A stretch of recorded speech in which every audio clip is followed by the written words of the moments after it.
अल्ताफ भाई आपको 72वीं सालगिरह बहुत बहुत मुबारक हो और हम लोग आपके साथ जान के लिए हाजिर है। जैसे आप कहेंगे वैसे हम करेंगे। नारे Altaf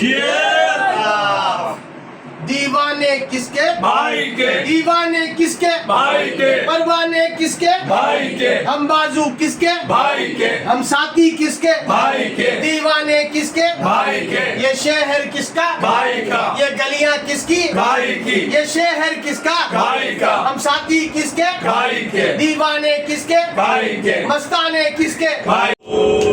happy birthday to you, happy birthday Altaf भाई, हैप्पी बर्थडे अल्ताफ भाई। अल्ताफ भाई आपको 72वीं सालगिरह बहुत बहुत मुबारक। खैर मुबारक, खैर मुबारक।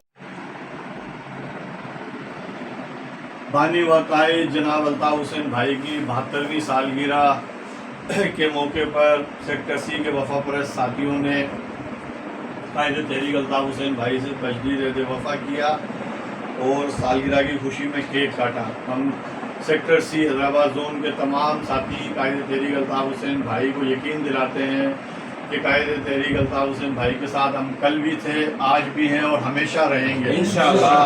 नारे अल्ताफ, पहले कायद बाद में बात। हैदराबाद।